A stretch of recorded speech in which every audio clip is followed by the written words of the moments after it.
everyone, how's life? Senang sekali bisa belajar bareng Miss Fanny.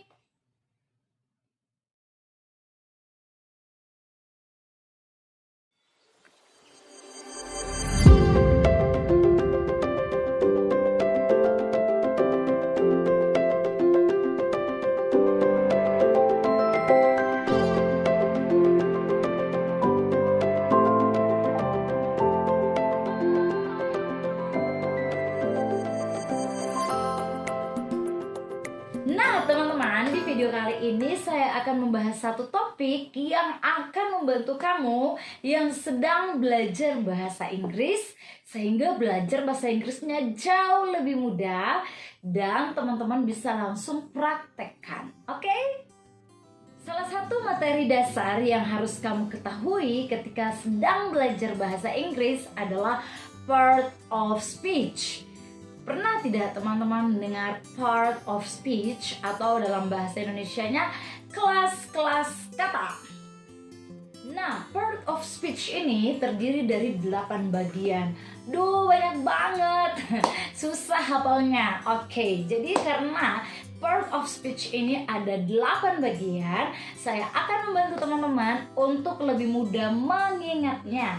Sehingga ketika teman-teman ingin mempelajari lebih jauh lagi tentang part of speech, teman-teman pasti akan lebih mudah, lebih cepat mengertinya. Kemudian ketika belajar bahasa Inggris, teman-teman bisa mengaplikasikannya ketika sedang reading, ketika sedang writing, ataupun ketika sedang conversation. Dan itu ilmunya sangat-sangat berguna. Oke? Nah teman-teman, part of speech kita bisa singkat dengan Panca VIP. Panca VIP. How do you spell? Bagaimana kita mengejanya? Atau teman-teman mengejanya Panca VIP. P-A-N-C-A-V-I-P. Panca VIP. Yuk, Panca VIP. Oke, kita akan bahas Panca VIP itu apa. Tapi sebelumnya teman-teman harus tahu bahwa part of speech ini sangat-sangat menolong, sangat-sangat membantu teman-teman untuk belajar bahasa Inggrisnya.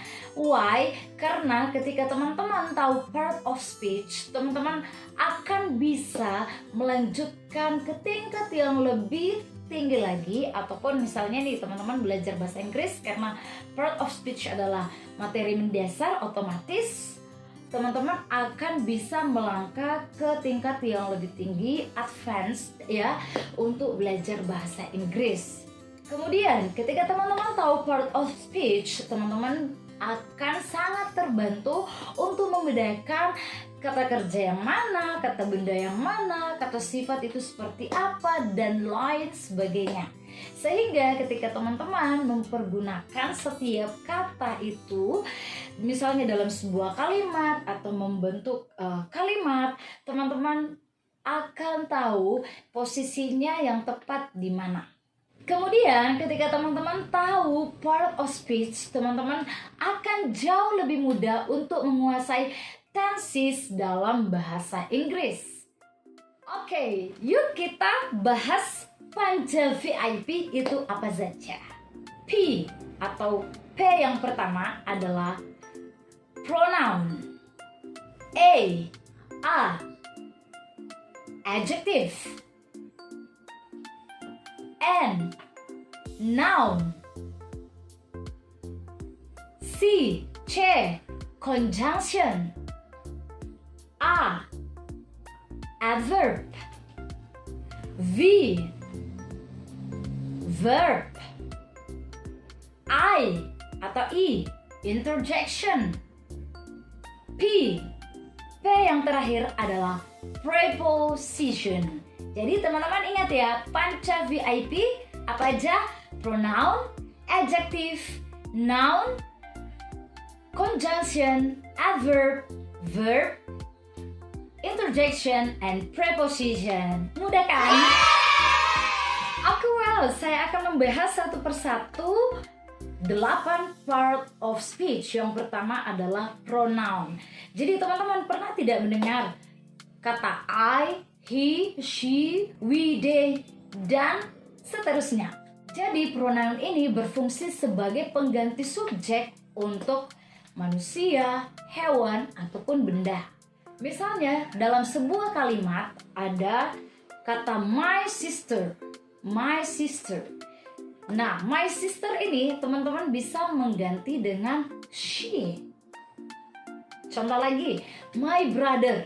My brother, teman-teman bisa ganti dengan kata he. Nice. Tujuannya apa? Adalah agar kata my sister, my brother tadi itu tidak diulangi dalam kalimat sehingga diganti menjadi she atau he. Yang kedua, adjektif atau kata sifat. Nah, adjektif ini adalah kata yang menggambarkan suasana, kualitas, ataupun isi dari noun atau kata benda dan pronoun atau kata ganti. Dengan adanya adjektif atau kata sifat, noun atau pronoun, kata benda atau kata ganti, itu maknanya akan jauh lebih jelas. Contohnya, this dress is so beautiful. Yang mana kata bendanya adalah dress. Nah, saya melakukan penambahan adjektif atau kata sifat beautiful sehingga makna dari dress ini jauh lebih jelas. This dress is so beautiful.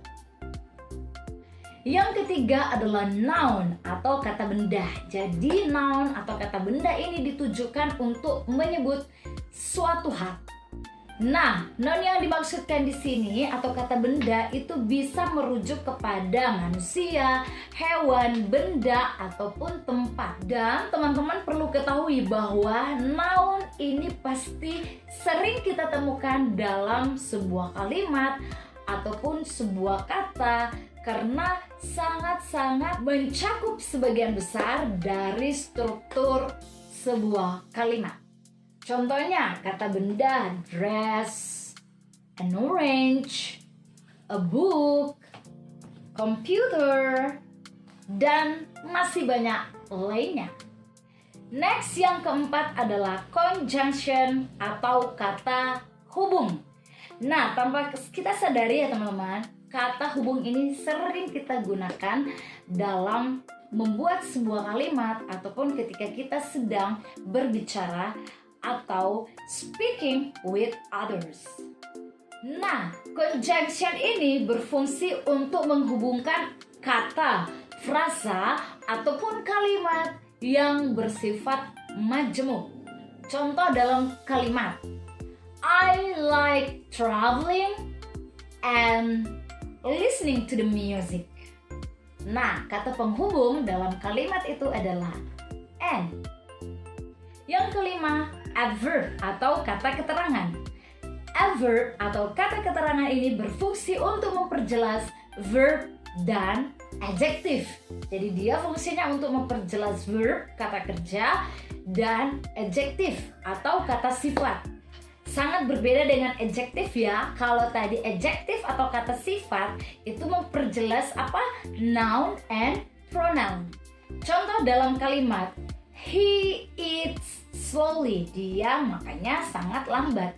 Nah, kata slowly atau kata keterangan slowly di sini adalah untuk memperjelas verbnya. Verbnya apa? Eat.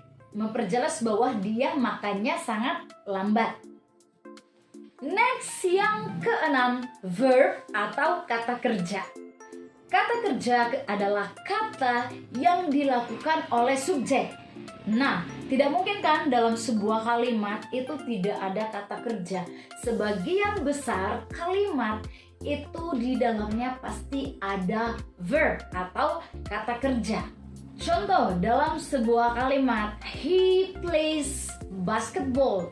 Dia bermain bola basket. Yang ketujuh, interjection atau kata seru. Nah, kata seru ini berfungsi untuk menyampaikan atau mengekspresikan sebuah emosi.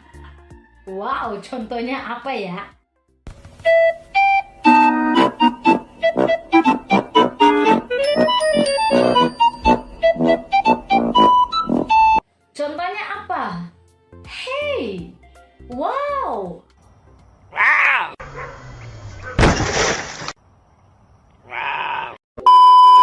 Dan ketika teman-teman melihat dalam sebuah kalimat, pasti disertai dengan tanda baca, yaitu tanda seru.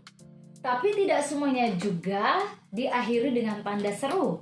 Kadang-kadang pun bisa diakhiri dengan koma, kemudian melanjutkan dengan kalimat selanjutnya. Contoh, well, yeah, dan seterusnya.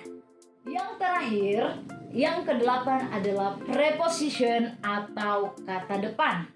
Preposition ini berfungsi sebagai penanda untuk tempat, waktu, ataupun benda. Dan biasanya preposition ini pada sebuah kalimat atau kata mendahului kata benda, noun, atau kata ganti, pronoun.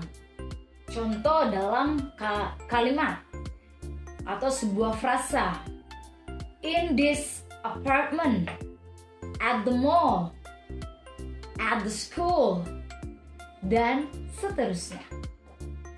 Oke, teman-teman, kita tadi sudah membahas bersama-sama gambaran umum tentang 8 parts of speech yang kita singkat menjadi apa? Panca VIP, yaitu pronoun, adjective, noun, conjunction, adverb, verb, interjection, and preposition. Wow, banyak sekali. Oke, dan setiap kelas kata ini terbagi lagi menjadi beberapa bagian. Jadi video ini tidak sampai di sini aja ya teman-teman, karena setiap parts of speech akan dibahas satu persatu sehingga penjelasannya lebih makin jelas lagi, dan teman-teman pastinya akan lebih bersemangat untuk belajar bahasa Inggris karena parts of speech akan membantu teman-teman untuk membentuk kata, membentuk kalimat, dan itu sangat menolong teman-teman ketika mau menulis ataupun ketika mau conversation dengan orang lain, dan masih banyak lagi manfaatnya. Oke.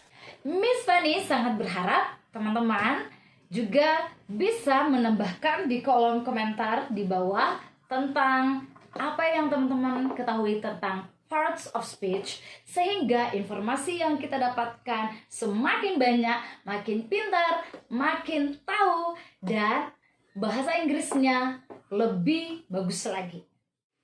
Okay, I think that's all about parts of speech explanation for this video. Sampai jumpa di video selanjutnya. God bless you all. Bye-bye.